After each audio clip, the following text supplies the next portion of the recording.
In this episode of the Primllife podcast, we just start discussing the topics. There was very little of an introduction to a little bit into it, and my webcam did not work. Content is still incredible, so ignore that fact. What we talked about was stuff that I very much enjoyed. Some stuff that you guys might not agree with, but for political reasons and whatnot, great news is that we don't care. And if you want to listen, if you want to disagree with us and comment down below, please, we'd love to have some civil discourse with you guys. Otherwise, I hope you guys enjoy the video and the podcast, and make sure you go follow Devin. Peace. A lot dealing with the combination of all of the COVID restrictions, which are ridiculous, of course. It could be worse. They haven't mandated anything. They're trying to push it. They're trying to push vaccine mandates on anyone who's employed, so that's staff, faculty, any students who are employed in the university. But a lot of the smarter ones have found religious exemption forms and things like that. So they're still resisting, so that's good. And they haven't mandated masks, but they're trying to. They push it in our face every day. Yeah. I'm sick of it. Like, I haven't worn a mask in class yet, and I get nasty looks every now and then. But I just look at them like, hey, so what? I'm not sick, and I'm not going to play these silly games anymore, and I'm not going to contribute to this foolishness. And then there's the cultural Marxism that's prevalent here as well. Yes. But I'm not going to complain about that because I'm still at a relatively conservative university. It'd be a lot worse if I was in a blue state, like a very liberal university, like any of the Ivy League schools or Berkeley or Stanford or something like that. So I can't complain too much about it, but it's definitely a challenge being someone who's unironically conservative and religious. Mm-hmm. Being in a university setting, because you're around a lot of young adults who are most of them are very immature. And I'm not even saying that to belittle them. I'm just making an objective observation. And I wasn't much better when I was their age. And then they, when you're that young, it's very easy to get swept up in peer pressure and flowing along with the social narrative.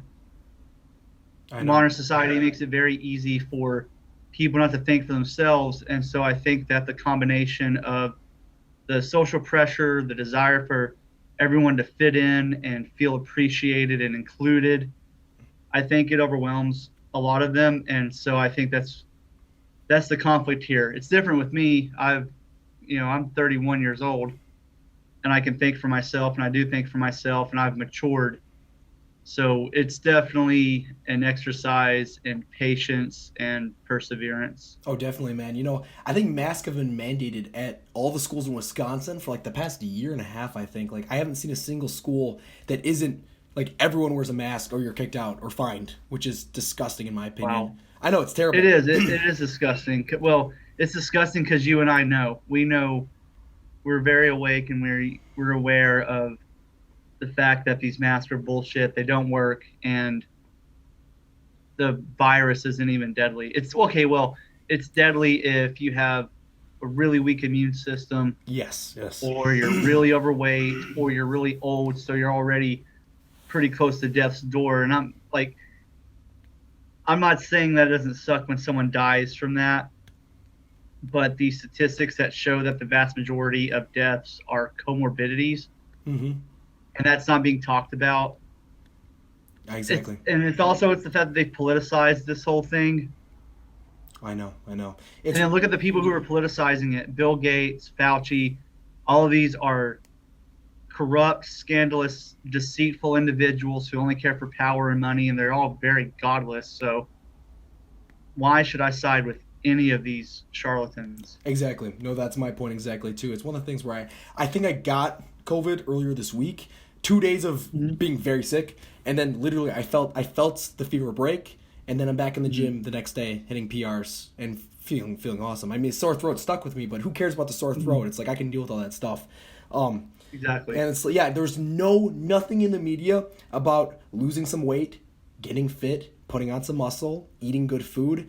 And if there was that change, I'd have a little bit more respect, but there wasn't. And so here we are now with people telling you to layer on the boosters and take the pills and everything. It's what can you take, not what can you do.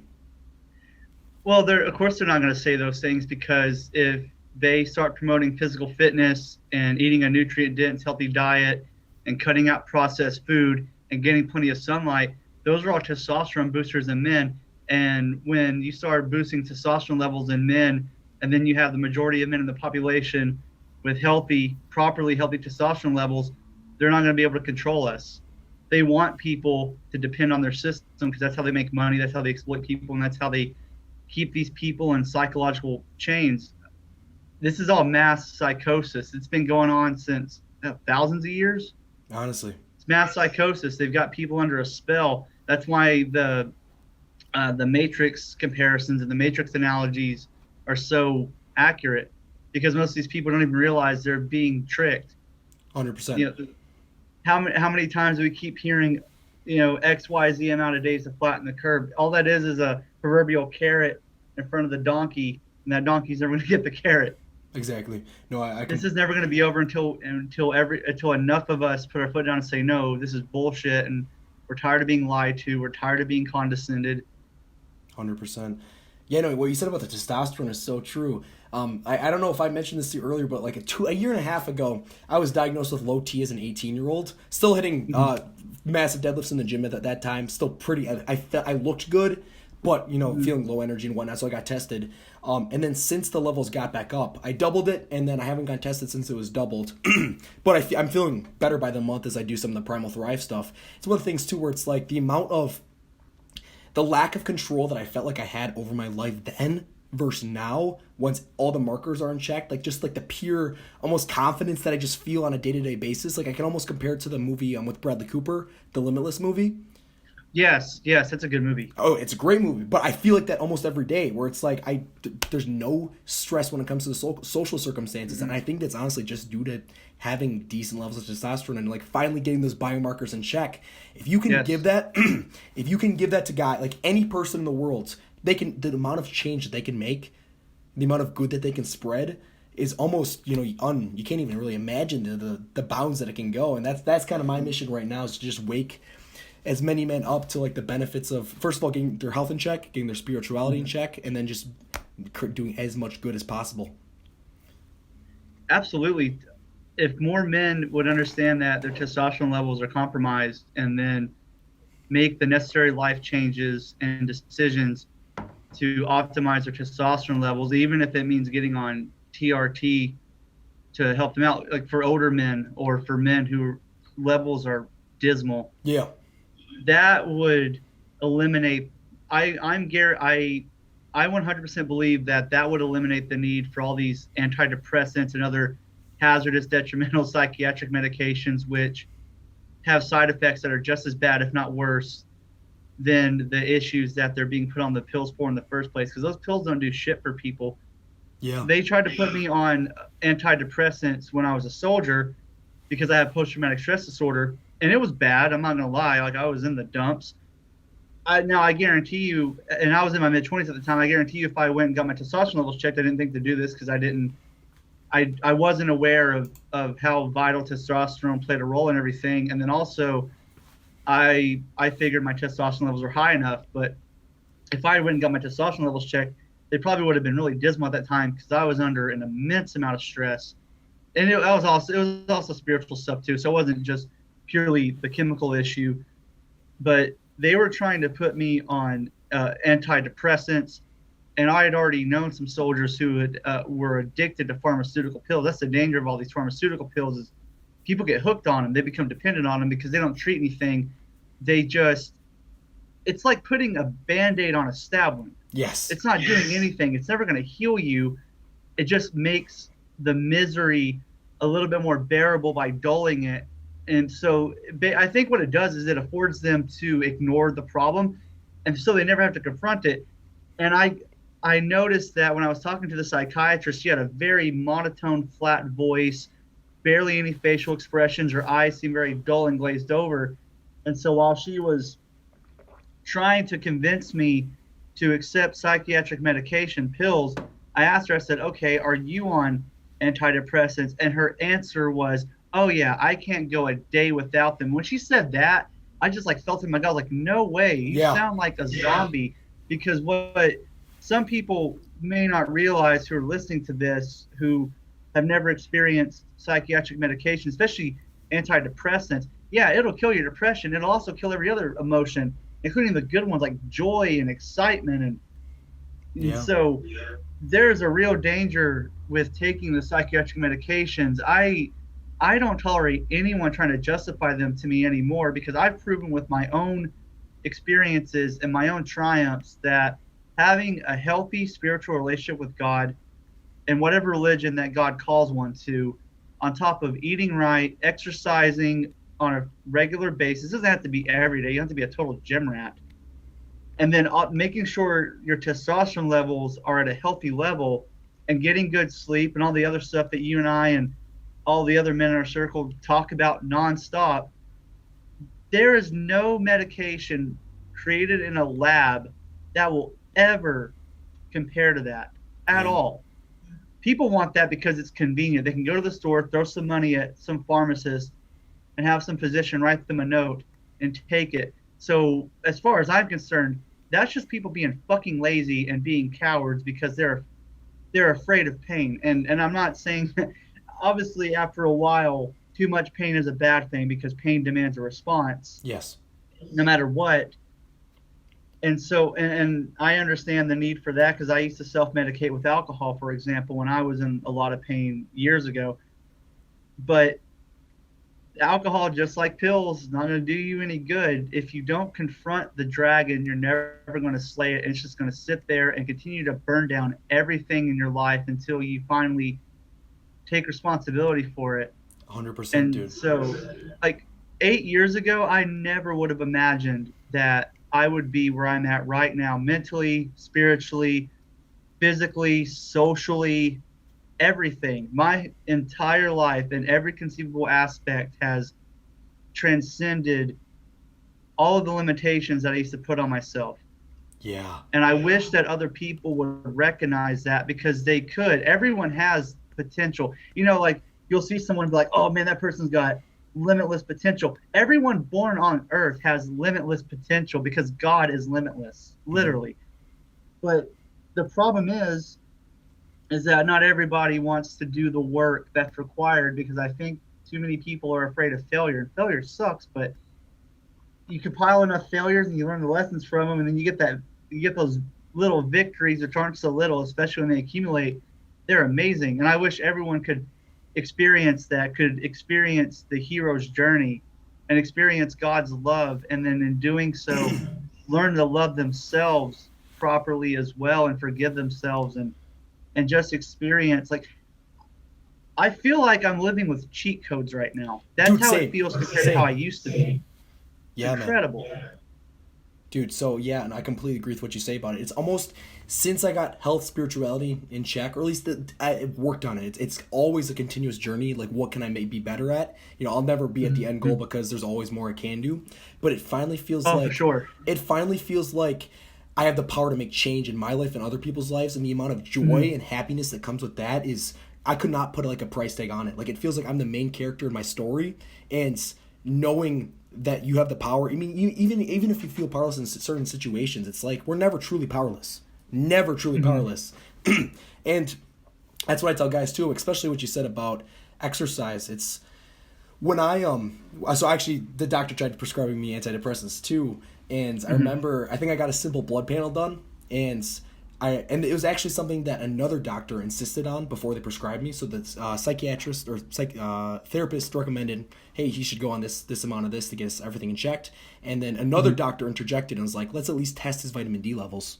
And when they got that tested, it was like 25% of like the baseline value, which is already low. It's like the medical, there's the medical okay, which is already like like honestly, the medical okay shouldn't even be okay. It's like the medical definition of obese, It's even that level is not, or healthy, even that level is still like too much for us.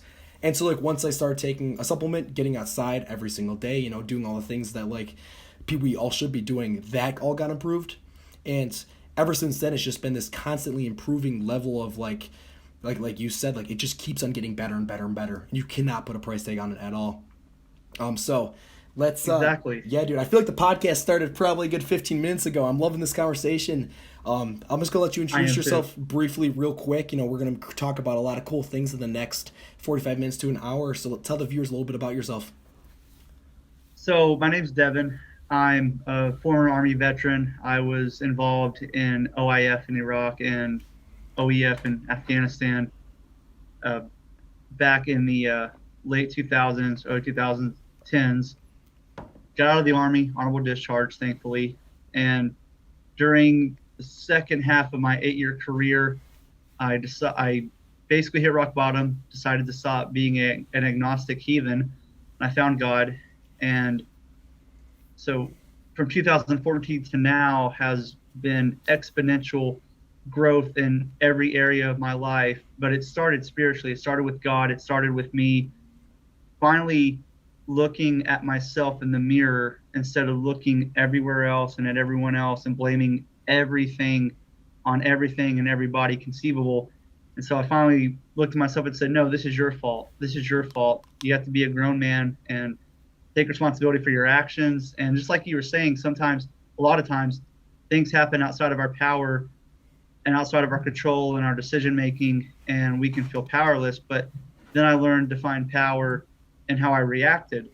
You know, it was still my fault. I was still taking my share of the load. So basically, once I acknowledged God and started living to please Him and asking for forgiveness, and then once I started finally pulling my own weight by the proper definition of pulling my own weight, I was able to heal my trauma from PTSD and depression and low self-esteem and all these other silly, stupid issues, which I say that they're silly and stupid, but millions of our peers are afflicted by these things. Yeah. So just been a steady growth, and it's not without its failures. It's not without its stones in the path. The straight and narrow path is extremely hard, and I'm human just like anyone else. So like I've stumbled along the way, I've fallen, I've taken steps back, but the good thing is that I've learned from my mistakes, haven't repeated them, and the whole time I've stayed humble, thanking God every day just for the blessing of getting to wake up every day. Yeah. Just to wake up, because if I'm alive, if I'm still conscious and getting to wake up and I'm still breathing, then that means I have another opportunity to help someone else out or do something that I need to get done no matter what.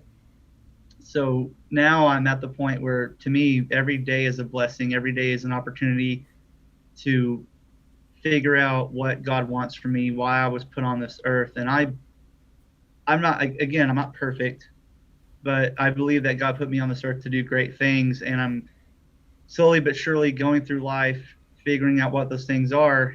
And so after college, or after the Army, took about 1.5 years off, adjusting back to civilian life, worked some odd jobs, and now I'm going to university.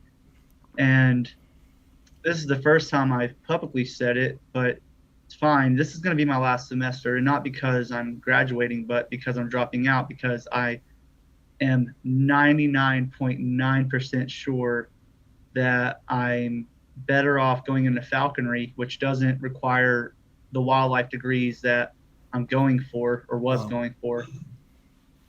So I'll be dropping out of college, and I don't regret it. I am very thankful for the years I've spent here at this university. I've met some incredible people who are still in my life right now. They're just the best people ever. And I love the opportunities here, but like I was saying earlier in the beginning of the conversation, too many academics are sold out to the global homo narrative. And by the way, I just want to preface something, because when people hear global homo, they think the homo suffix means homosexual. That's not what I'm talking about. Global homo means globally homogenous, which means that these elites, Bill Gates and Bezos and Zuckerberg and all these politicians, blase, they all want everybody under their thumb in a homogenous society. That's why they're trying to make everything the same. They're trying to completely level the playing field. They're always talking about equality, diversity, inclusivity, and all this other bullshit. They're all trying to make everyone basically gray androgynous amoebas. And in order to do that, they're also trying to get people cut off from God, which is why you see so many millions of people unconscious. And they're just walking around not really realizing, like I said, that they're being strung along. So that's where I'm at right now in life. I've just started dipping my toes in the falconry, and I'm already obsessed with it. I think it's incredible. I went out last Sunday with a falconer and his apprentice and watched their hawks go hunting, and so it settled in my heart. I've been praying about it for weeks, asking God if that's what He wants for me and to give me a sign. And He's given me what I believe are the signs forward, and so I'm trusting Him. And I'm going to go ahead and finish the semester because I have one term left as president of the wildlife club that I'm associated with. And then the 2 classes I'm taking this semester, they're easy, they're interesting, so I'm still getting some value out of it. But then after that, it's full send into falconry. And then I'm also, me and Will Butler, who y'all all know as Evil Academy. Yes, Him I'm and I actually are having him on in a starting- few weeks. Good. He's one of the greatest blessings of a person that I've met here on campus, man. Him and I are tight friends now. So cool. Him and I are starting Chattistan Solar Apparel, which is my brainchild. Can't wait, dude. Oh yeah, we're stoked about it. So I'm gonna be starting. We're gonna be starting my own gym apparel line. It's gonna be all organic fabrics, no synthetics, no polyesters, none of that shit that you put on your body that disrupts your endocrine system and disrupts your testosterone levels. And they're gonna have nice aesthetics, good fits. I mean, we're making sure that not only is this ethical business, but that it's high quality, because these are gonna be clothes that I'm wearing myself. I'm not gonna sell you something but not wear it myself. And if I'm going to put clothes, like I'm at the stage now where if I'm going to put clothes on my body, it's not going to be anything that is cheap, shitty, looks like crap, or has hazardous synthetic material in it. Yeah, dude. I love that. You know what's really funny is ever since you started talking to me about that, I started freeballing it like Primal Thrive recommended. And my balls, and this is weird. It's a weird thing to talk about. My balls actually got significantly bigger once I stopped wearing polyester underwear on a regular basis. And that was kind of one of the bigger wake up calls. My skin got better. I'm gonna honestly have to start redoing my whole wardrobe, which means I'm definitely gonna pick up some of your and Evil Academy's gym wear. Can't wait for that stuff to come out. All my viewers are gonna be excited too as well. For sure, dude. And I know when it comes to you dropping out of college, I've had a lot of friends who they make the choice to drop out, and you immediately kind of know that it's out of laziness. When it comes to you and your circumstance, it's like, I know that you're going to absolutely destroy whatever you do. Like, there's going to be no slacking at all, and the choice that you made was a weighed one, and not out of anything to do with a lack of wanting or a lack of effort. It's all out of wanting to pursue the best path possible, and so there's a ton of respect in matter to that. I totally agree with you what you said about the universities early on. It's one of the things too. It's like looking at my peer group. It's like I would say probably a good 85% to 95% of them, what the lifestyle that they want to live is almost synonymous with the Dan Bilzerian lifestyle that brings no happiness long term. Yes. And it's I want to shake them, because it's you think you would be happy living that life. If I was living that life, I'd be the most depressed person I know. I could not. I don't know how he hasn't killed himself yet. If you think about it, it's just that constant hedonistic cycle of adding more and more short term pleasures with no effort behind it. It's that's such a depressing way to live. And it so, is. Yeah, man, it's I don't know how people haven't realized it yet, but to build off of that, if talking to the audience that is men today, the men that are listening to right now to this podcast, what would you tell them? What's one thing that they can do today or tomorrow immediately to begin their path of becoming a better man and better person? I'll say this. When I was younger, when I was in the Army, I was every bit as much hedonistic and a consumerist as a lot of the people that we see here in college. And like I said, like we were saying earlier, a lot of it is the need to fit in, the need to feel cool. And for guys, it's being attractive to women. Yeah. And we're bombarded with that from day one, from the media, from movies, from music, from everything. And also, me growing up, I didn't have social media until I was in high school, and that was MySpace. Yeah. People in the Generation Z, the Zoomer generation, and then the one that's coming up right after it, y'all grew up with social media much sooner than we did. Mm-hmm. And so I have to take this into account when I'm thinking of the issues that y'all face because there is some crossover. Millennials and Zoomers do have a lot of crossover issues. Because like we're right there with each other, so we understand. But then there's still differences. Like y'all don't know what it's like growing up without social media being this really prominent factor in your life, especially the damage it's done to women.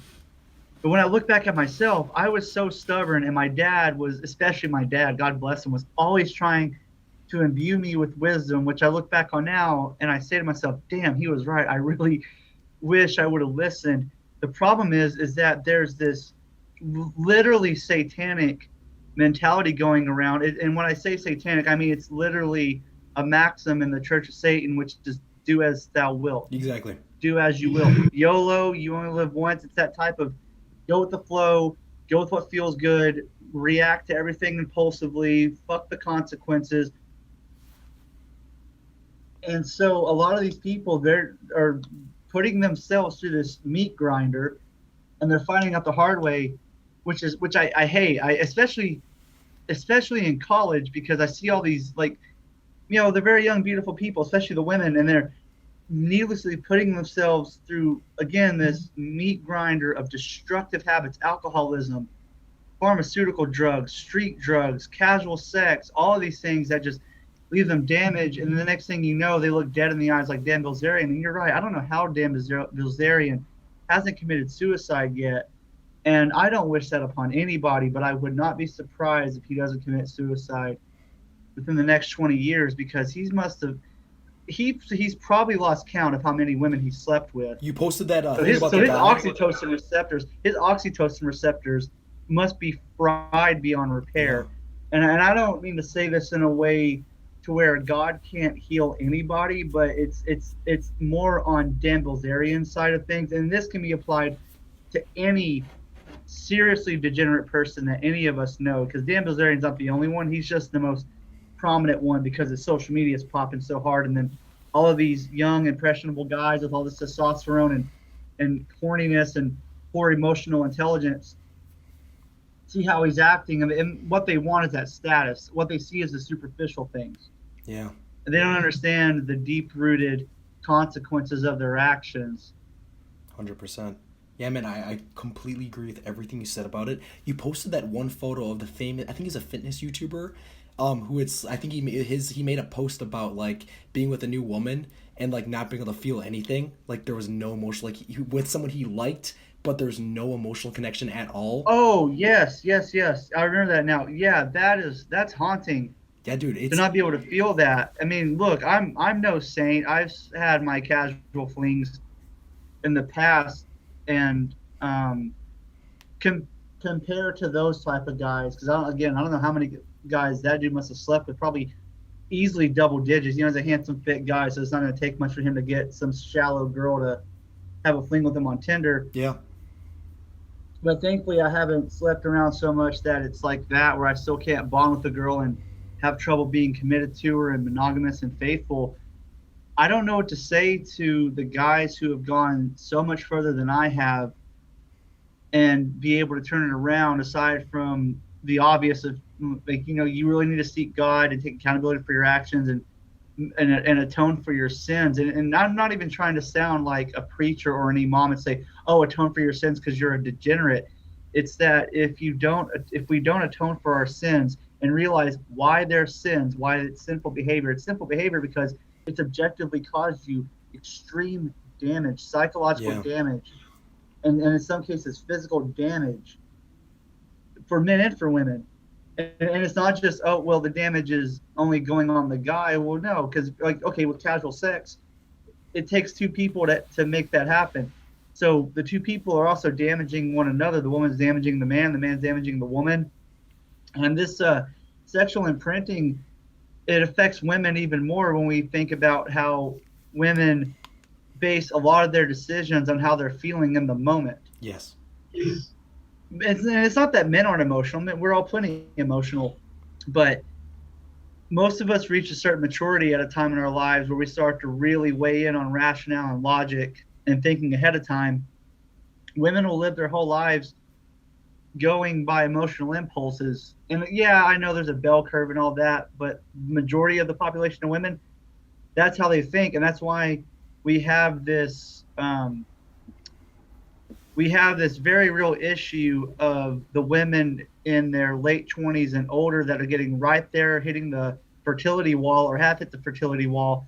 And then they realize too late that the whole hashtag girl boss or boss babe or what the fuck ever thing, when they choose a career, in the prime of their youth and beauty and fertility instead of getting married and having a husband, was a lie. That feminism had sold them a lie and threw them under the bus and fucked them up. And then they're bitter and they're angry. And the worst thing about this is that I see the worst of those women turn around and they attack the younger women who are still young, still beautiful, still in their prime. And they do this out of spite and jealousy because they look back at those women and see who they used to be, and then think to themselves, "Well, fuck you! Like if I can't be young, beautiful, and fertile anymore and attract the type of man I want, then you can't have it either." So what do? They project the same exact fucking bullshit, the same fucking lies, the same damage, and it's irritating. But then I also see men doing the same thing. Like when I see a lot of these fucking pickup artist guys. Yes. Now listen, I used to listen to pickup artists when I was very young and impressionable. I didn't know really what the fuck to do with women. I didn't know how to communicate with them properly. And so it's not that I didn't get a lot of value out of it, but the system that they use to build social skills, general social skills, just so that you're not some socially inept wallflower. But of course, most guys follow pickup artists because they want to learn how to attract a woman. Mm-hmm. But the way that pickup artists do it is very sleazy. It's all about notching your bedpost and sleeping with easy girls. And look, those easy girls may be sexually attractive, but they got nothing else going for them. It's all superficial shit. And then you wake up the next morning feeling empty, and it's like, oh, well, that's not really what I wanted. I really didn't want mutual masturbation and an orgasm. I wanted a woman to care for me and love me. And so the pickup artist community really needs a revamp. They need to quit focusing on casually picking up women and really figuring out how to teach men to court a woman for a more traditional long-term relationship. That's why I'm very thankful for Pat Stedman. I don't know if that name rings any bells with you, but Pat Stedman is incredible because he teaches men how to attract wives, and he himself is married to a beautiful woman, and they have an infant together. So he's in a traditional marriage, and he's not even like a super devout Christian or anything that I'm aware of, but his methods are very clean, and I want to see more of that in the future and less of the pickup artist shit, because unfortunately the pickup artist shit is a huge part of the problem because it deals a lot with, like I said, degeneracy, club scene, bars, and alcohol, and lowered inhibitions, and the other many traps of our society that's got our peers all fucked up and caught up in things that are, like I said, are just destroying them. Exactly. Yeah, no, I come with, especially with the alcohol and like the casual sex. Unfortunately, everyone does it. I was talking with this girl that I knew a few months ago, and I think the conversation got to, we were talking about pair bonding or whatnot, and I had raised the question. I think she mentioned that she had a body count over 50, and I was like, "Oh my god!" I know exactly. That was my reaction exactly, and I was like, "You don't think that like you've lost the ability to like have an emotional bond?" And her response was, "There is no emotional bond with sex." And I'm like, that proves my point exactly. Like literally proves my point exactly. And I love what you said about courting too.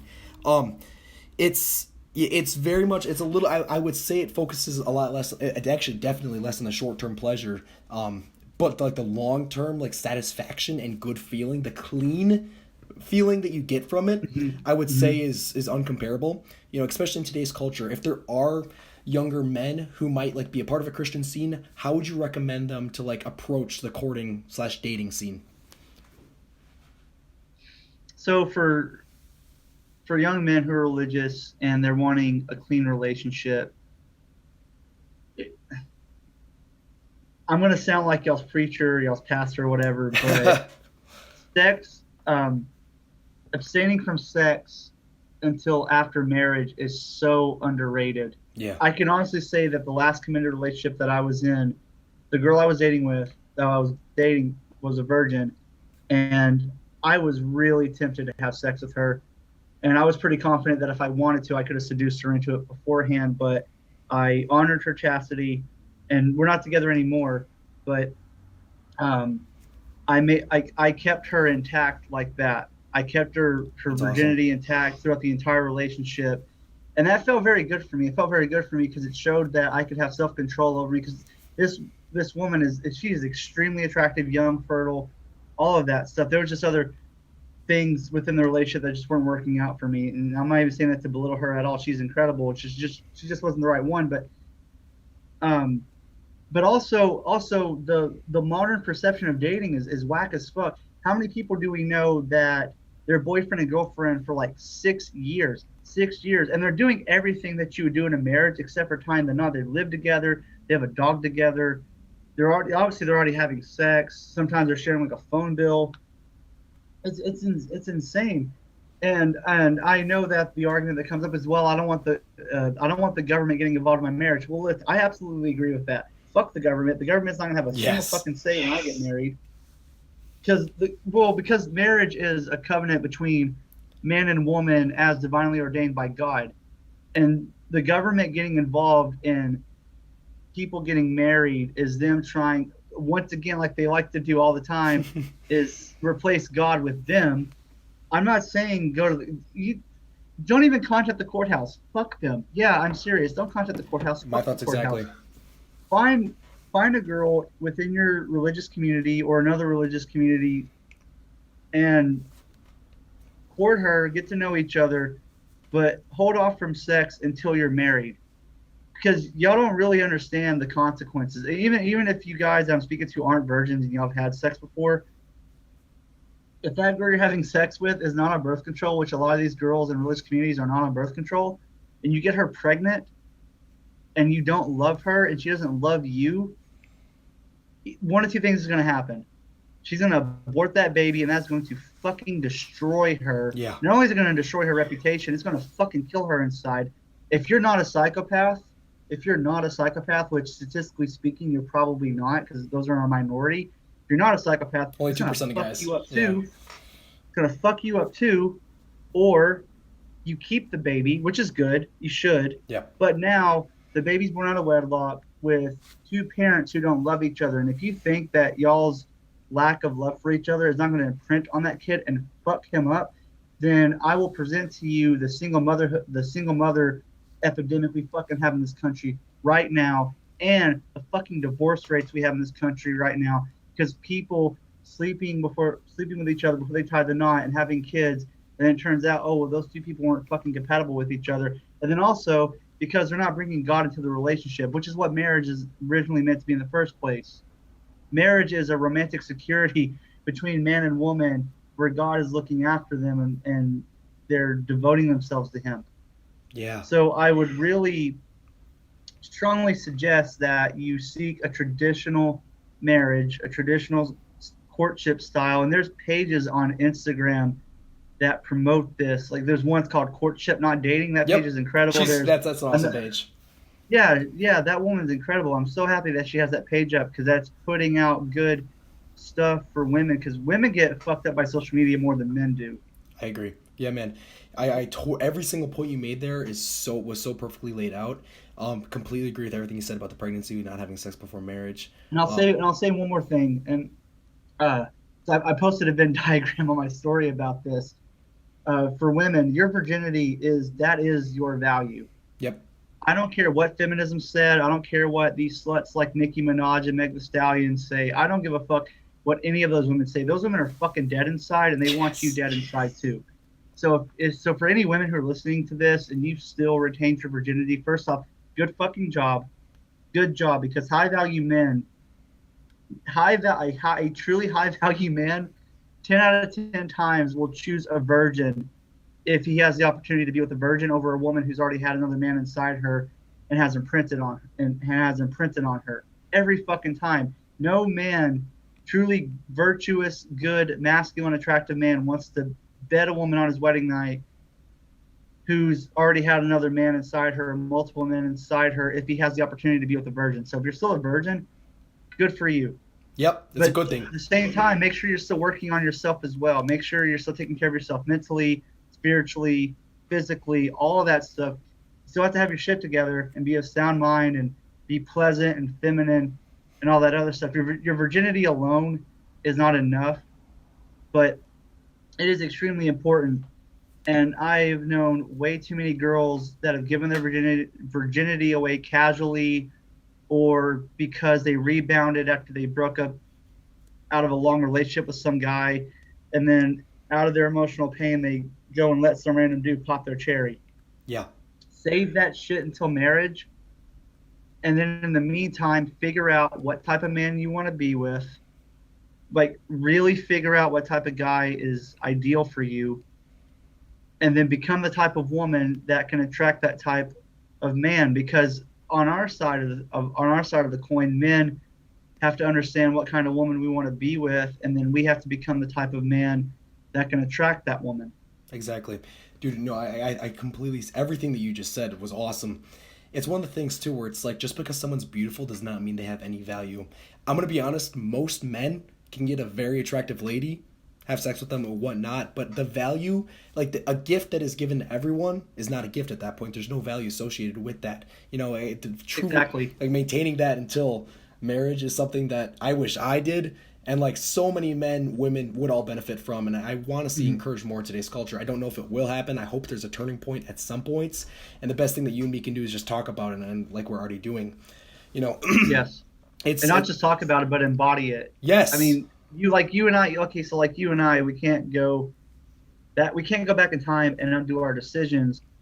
But what we can choose to do is not be like the aforementioned degenerate men and women who have gone really deep down the hole of depravity, and so they're all bitter and dead inside, and they're projecting on other people to drag them down with us. Since you and I have managed to lift ourselves up, what we can continue to do is promote these values and then use our own experiences and tell people about them, because there's going to be a certain percentage of people that are still going to be stubborn, and they're still going to think they know better, and they're still going to learn things the hard way. Mm-hmm. But then there's also going to be a percentage of people that are going to listen, and it's going to land for them. They're going to think, okay, you know what?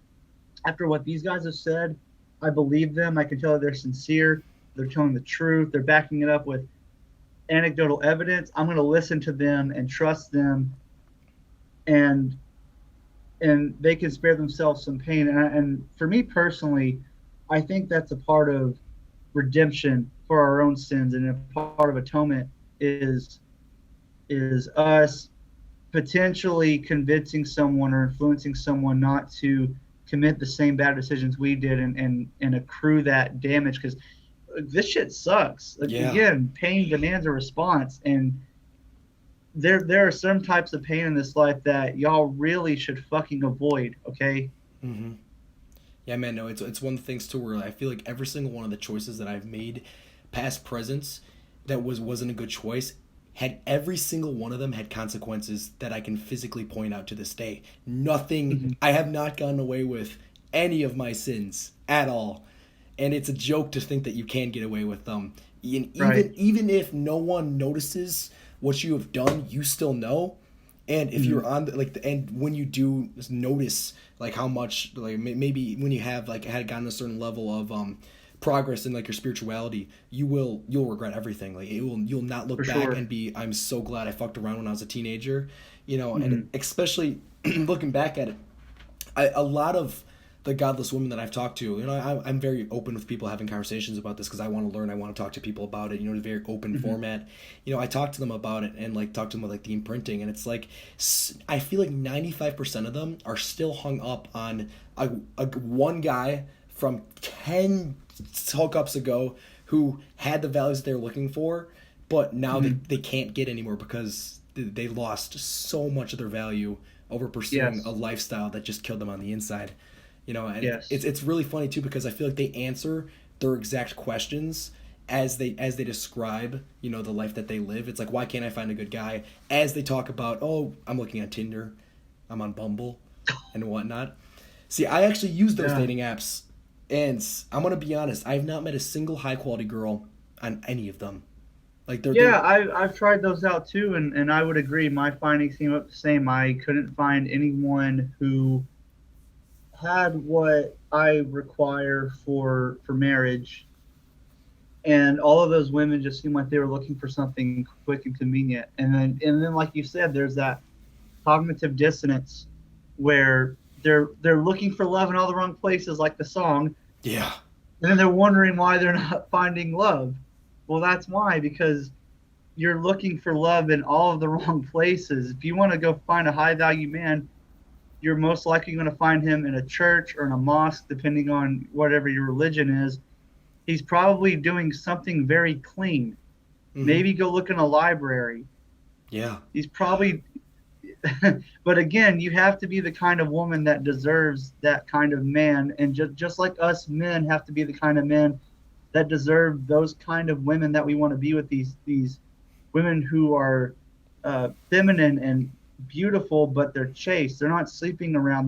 They don't belong to the fucking streets. Yeah. It was funny. There's a Christian girl that I'm friends with, and I actually asked her. I'm like, hey, just a bit, like, out of curiosity, how many guys have you met nowadays that satisfy, Christian, non-Christian, that satisfy the standards that you have set? And she actually laid out her standards, and they're very reasonable of what a Christian girl should be.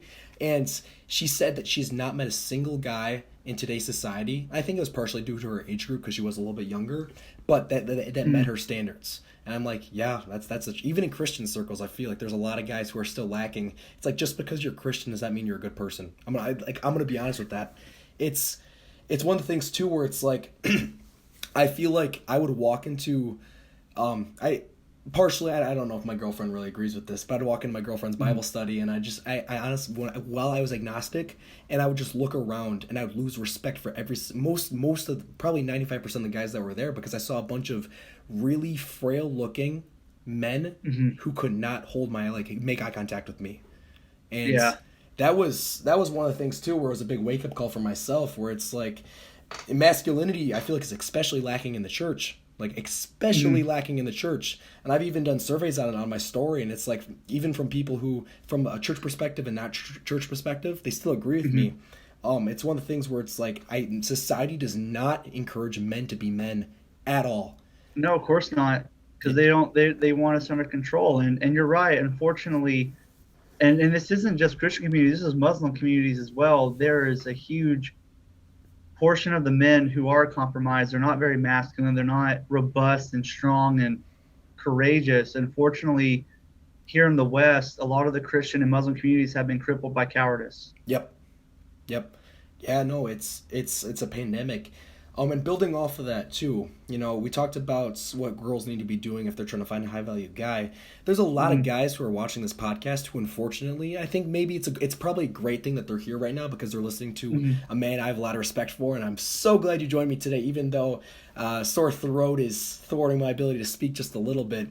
But when looking at the men who are listening to this, a lot of them probably aren't anywhere close to where they want to be. A lot of them don't know how to be a high value man.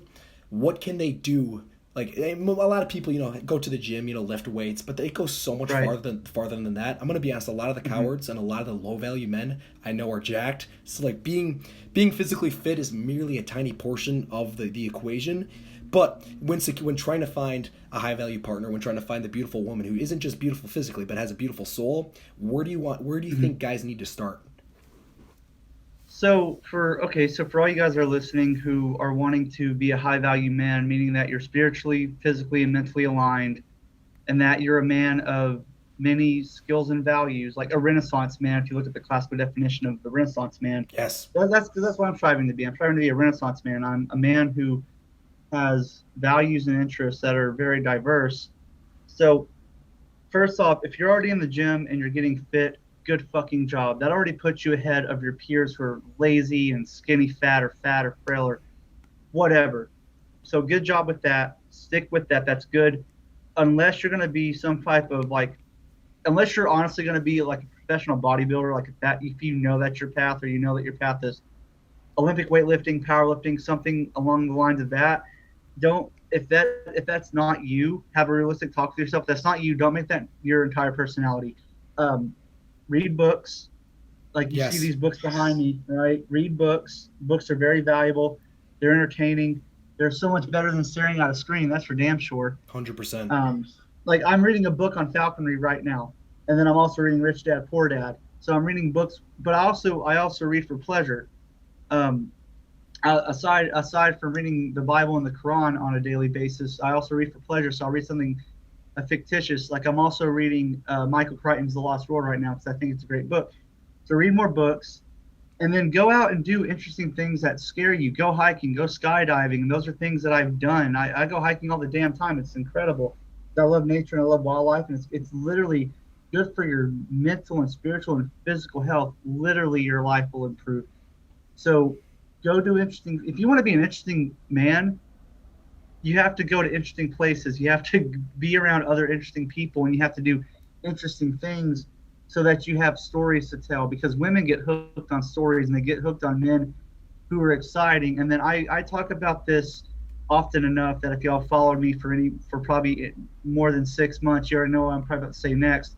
There's show muscle, and then there's go muscle. Yes. It's good that you look like a Greek statue, but you need to be hard to kill.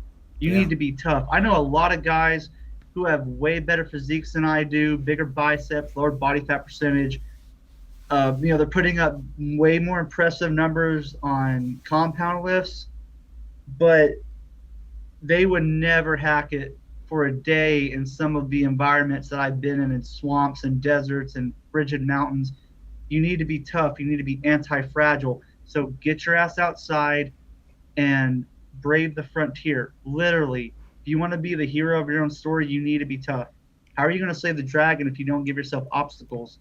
You need to take the body that you're carving in the gym, and you need to go outside and you need to fucking press against the world. Yeah. Okay, and listen, and understand something. The world is going to press against you back as hard as you push against it. And there's more of the world than there is of us. So take your time. And then that's also another thing. A lot of guys, and I've been guilty of this, and it's still tempting to do this. A lot of guys sprint into this 100 miles an hour, and they're just getting tunnel vision. They're not looking around. Slow down, enjoy the scenery, and take your time. Building, like Rome wasn't built in a day. I know that's very cliche, but it's true. Rome was not built in a day. Take your time. It's one day at a time. And also make sure that you're not focusing on so many individual things at once that you're spreading yourself too thin. Take a handful of things and focus on those. So I'll tell you what I'm doing right now. Here are my 4 main focuses right now. Getting this semester finished successfully, falconry, exploring Orthodox Christianity, and my gym apparel. Those 4 things are my main priorities. That's it. Those are my only 4 things. Everything else is secondary because I already have a stable relationship with my family. I've already got stable friendships with multiple high-value men. I don't have a romantic relationship at the moment, but I've accrued enough value and attraction that I know when God presents the right woman in front of me that I'll be able to approach her and not have any qualms about bringing her into my life. Mm-hmm. So slow down. And then also, for those of you guys who are listening and you're struggling with women, you don't know how to talk to them, get a hold of Pat Stedman. He has his own website. You can also find him on Twitter. But also, you can't be building yourself up with your lifestyle for a woman because doing that puts her on a pedestal and she's not an idol. Yes. So you need to do this for God first, yourself second, and literally everybody else third. Everybody. That includes women. I don't care how hot she is. I don't care how nice her hair looks or how nice her breast looks or whatever. It doesn't matter. It doesn't matter. If you make a woman your mission in life, you're orbiting around another human being who is just as flawed as you are. And that's not sustainable. So don't be a fucking simp. Yeah, but dude. I said, get out there and do things that scare you. Go train martial arts, learn a martial art, boxing, judo, Muay Thai, Brazilian Jiu-Jitsu. It doesn't matter. Learn martial arts. It's exciting. It's a great form of fitness. You'll still maintain a great looking physique, but now it's also functional. And like I said, get outside, go hiking, find books that speak to you, books that have good skills that you want to learn. Any skill that you want to learn in this world, you can find them in literature. And then for you guys who don't have a proper father figure in your life, you're going to have to find an older man who can mentor you. You're going to have to find one. But for those of you guys who do have an awesome dad, pick his brain, figure out how he's made it in life, but also understand that you need to also trust your gut feeling. If your dad's giving you advice and it's sincere advice, but you know in your gut that it's not going to work for you, because what works for one person doesn't always work for another person, and that's okay. It's okay.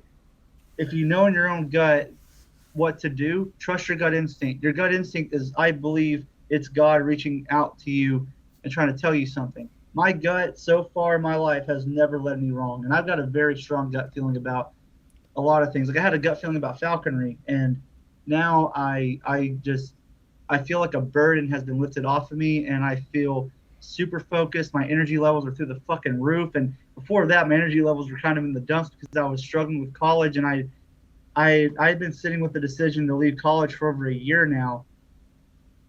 But now I found this other purpose through falconry. But that came with me listening to my gut instinct, trusting God, and being steadfast in prayer. Prayer is it's so underrated because it doesn't cost anything. Mm-hmm. It doesn't cost anything. It doesn't cost you anything out of your wallet. It just costs you very little time. But people forget to do it. And I've been negligent with it in the past, but now I've made it a habit to pray every day, first thing when I wake up and last thing before I go to sleep. Dude, I love So that. let God into your lives. Understand that God does not hate you. He will punish you if you fuck up. He punishes all of us. He certainly punished me plenty of times. But God loves you, and if you have God on your side, there is nothing in this world that you can't do. So keep pushing. Go do interesting things. Try new things, try new foods, travel to new places. Just that's how you become an interesting person. And it's all compounding. It's not going to happen in a day. It's compounding. It's one day at a time. Yeah. So be easy on yourselves and enjoy the trip. Enjoy the journey with it. That's all this is a journey. And every one of us is winging it. Okay. I don't have all the answers. We're all winging this. Dude, I think everything that you just said comes down to having a mission. I feel like girls especially have excellent bullshit detectors when it comes to guys. Yes, they do. They do. It's like this. They know when you're lifting for the chicks. It's like they just based off your body language and like what you do and how you talk about it. They know when your self improvement is to get laid. It's right. Crazy, and especially for myself when I was single, when my mission switched towards getting better and towards improvement, towards becoming a better person, it was almost effortless, the amount of women who were showing interest in me. Like that was the time that, and I didn't pursue any of them and I'm glad I didn't, pretty low quality people, but it's like you could immediately tell that something had changed in how I was viewed. And I was like, and that's what I tell guys, it's like, dude, having a mission is probably one of the most attractive things that you can do. And it's like being a person who is disciplined, who cares about other people but doesn't like put them on pedestals. It's like no girl like by putting a girl that you've met for 2 fucking days on the pedestal, that immediately signifies that you think that it just says, I don't even know how to really put into words, but it's one of the things. It's like you met this girl 2 fucking days ago. She's not given you anything, and you have not given her anything of substantial. So it's like, why do you fucking care? It's like, stop caring about it. Work on yourself. The girl will come if you work on yourself. Yes. Getting the girl after completing the mission is a what's the word I'm looking for here? Having women attracted to you is a side effect of success and being on your mission. And you're right, that is the problem. A lot of men are walking around with no fucking purpose, just aching inside, looking for anything to fill that void. And the problem is that this world is full of so many cheap tricks that people use to try to fill that void. Like I said, drugs, casual sex, alcohol, porn, video games, Netflix, all of this consumerism bullshit. But none of that shit fills the void. It's all fucking cheap. It's all cheap shit. And it's all lies. It's all deceiving you. It's all fantasy. And fantasy is just a fucking illusion. It's a fucking illusion. If you want to level up like you do in video games, go and fucking work on yourself, find a mission, find a purpose, and commit to it. And that, you know what? going back to the topic of fucking toughness, one of the toughest fucking things in this world is consistency and commitment. If you can't commit to a fucking purpose, how in the fuck are you going to commit to a woman? Yeah. You think marriage is fucking easy? And I'm not speaking from experience. I've never been married, but when I talk to the married men in my circles, who I'm very privileged to call my friends, their marriages aren't always easy. There are tests, because everything we do in this life is a test, because that's how God created it. Everything in this world's a test. That's why shit's tough, and that's why when you overcome tough obstacles, you're given a hero status, and people fucking respect you, and people admire you, and women fucking want you, Yeah. because they want a guy who gets shit done. Look, it's okay to get knocked on your ass every now and then. That's fine. No one's fucking indestructible. But are you gonna fucking sit there and cry? Or are you gonna dust yourself off and get the fuck back up? That's what women look for. They look for the guy that's like, oh, I got knocked down. Who gives a shit? I'm gonna get back on my feet and I'm gonna fucking keep plowing forward, man. Yeah. You have to have consistency and commitment, and like I said, you need some fucking toughness and some fucking hardship. I agree. You know, there's a big difference in the and a lot of people meme Jocko, but it's like, you know, if you can start seeing, I love Jocko. I do have a fucking Jocko poster up in my room, reading his book right now. Great leadership examples. Yeah, he's amazing. Super cool dude. But looking at if even your losses can be seen as wins because you've learned the valuable knowledge you need to be better moving forward, it's like, how can you lose? There's not a single, if every loss can benefit you, you're always winning.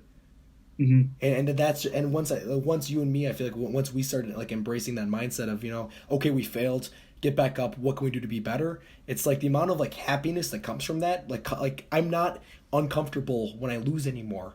If anything, it partially feels good to know it, to have my weaknesses highlighted and be like, I can work on this. You know, there's not a single weakness in our life that we can't truly make better, and it might take a long time. You know, for me, it's fighting. I went to a fighting gym a few weeks ago, and being a pretty strong guy, it was funny because I was actually able to somewhat hold my own in Brazilian Jiu-Jitsu, just pure muscle, like just literally. Right. But by the end of it, one of my mom's friends, this woman who probably was 100 pounds soaking wet, she ended up submitting me. And at the end of it, and that was the whole thing was a wake up call for me personally. But it was just one of those things too, where it's like, okay, I know what I need to get better at. You know, it's for sure. No excuses. I suck at fighting. You know, I'm great at lifting, but like now I know what I need to do. And it was for running. Last year when I posted something about, I think Blood and Rain posted something like, okay, can you? You say you're a man, but can you do 100 push-ups right now? Can you run 10 miles? Can you do this? And I posted that, and my girlfriend went, at the time, she went, I don't think you can run 10 miles. And I'm like, and I was like, it hurts, but I'm like, you know what? You're probably right. Yeah, for sure. And then I realized, you know, and I went out and running, and then I realized I suck at this, and then I got super good at it because, you know, that was a weakness that I had. Dude, we talked about a lot of great things. This hour absolutely flew by. I feel like I'm going to have you on in a few weeks to talk again because, you know, the amount of stuff, the amount of need for conversations like these in the world is at an unprecedented high. But until we talk again, where can they find you on social media? So for right now, I'm on Instagram at Naturepilled. It's all one word. There's no underscores. And then I just got on Twitter not too long ago at Naturepilled_. Sorry to interrupt you. I'll put that on the screen. But I was reading one of your tweets to one of my girlfriend's roommates. It was about I think feminist women getting in arguments with masculine men, so they can be around them more. And I was reading that argument. Oh yes, about how they're doing it because they're addicted to masculine energy, even if they say that they're not. Yeah, I was reading that's true. I read that to her, and she's like, "Where can I find this guy?" And so she followed your platform, and you know, and people are waking up. People are so like, I've met a lot of people. I've shared a lot of your work with my friends, and they're Thank like, you. "Oh, dude, of course, no, it's one of the things where I'd be doing them a disservice if I didn't." You know, I love you as a person, love you as a creator. So, you know, as being a part of this has been awesome. But yeah, no, it's the Twitter stuff has been awesome. It's stuff that anyone can consume. And I'll let you finish where they can find you at. Sorry for interrupting you. Oh no, you're fine. So those are like I said, I'm on Instagram at Naturepilled, and then you can also follow Will and I's apparel line. It's Chadistan_solar. I'm gonna go follow that right now. I've been meaning to for like the last day and a half. Everyone who's watching this, go follow this. You know, your polyester Gymshark is not making you a better person or Yeah, athlete. Gymshark's getting beached, man. So, and then I also, well, if you go to my Instagram or my Twitter bio, I have a link tree, and that's where you can also find my podcast, Sovereign Path, which Colin will be on there this year. So I can't looking wait, forward man. to that It's one. it's an honor Oh yeah. to every single conversation we have. I leave it knowing what I need to do to be better. And there's certainly been a few things that we've highlighted tonight that I've realized that are my weaknesses. So, you listening to your podcast, with some incredible speaker, incredible host, but also some incredible guests, has really made me a better person. And everyone who's watching this needs to go follow the podcast, listen to his stuff, follow the Twitter, follow the Instagram. It's been an honor talking to you today, man. You too, brother. I really appreciate it. Thank you so much for your time. Thank you for giving me this platform to express myself. And I always walk away from our conversations a better man, truly. So the honor is all mine, brother.